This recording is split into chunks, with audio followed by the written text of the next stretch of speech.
All right, hello wine drinking people. Today is Saturday, May 22nd.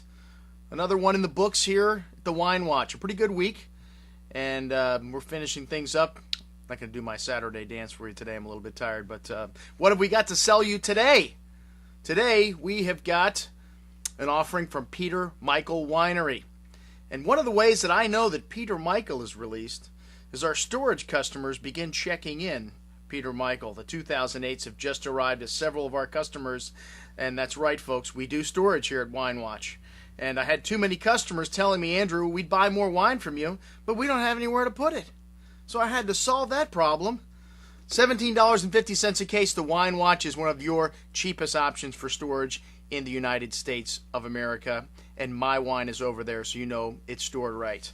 So that's right. The Peter Micheal Winery has been checked in, and then now we know the 2008 Chardonnays are here. We've had several people inquire about these, as we are one of the only retailers that sells Peter Micheal Winery in the state of Florida. So those of you that are on the mailing list, congratulations, but you can get the wines here for about the same price. Okay.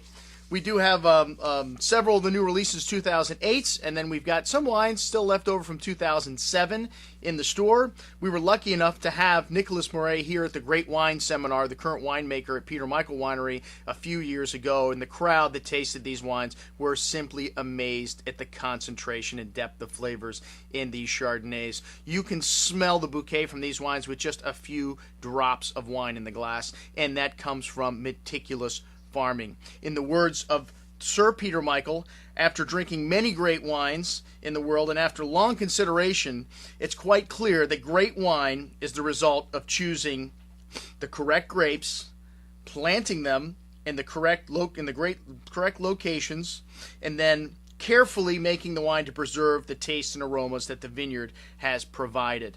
This is what Peter Micheal offers. Small production wines. They've chose best clones to suit the environment that each particular wine is in. The Chardonnay is planted at the highest elevation because Chardonnay likes cool temperatures. All the vineyards are located on the western side of St. Helena, and for a Sonoma winery, Peter Micheal probably catches a higher price and has a higher demand than any other winery in Sonoma.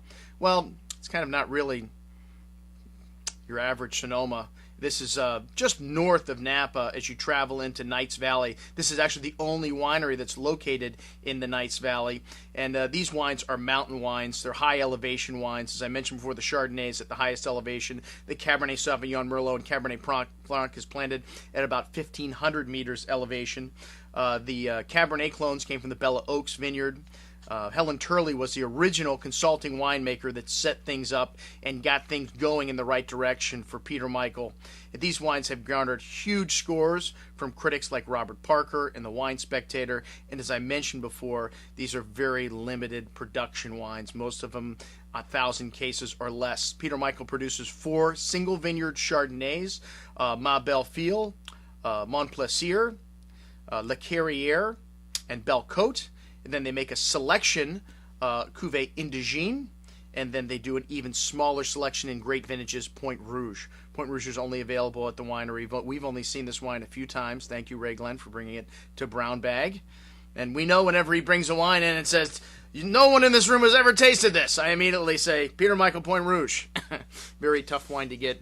But all of Peter Micheal's wines are excellent. I don't know if the Point Rouge is worth the huge upcharge that you get in price.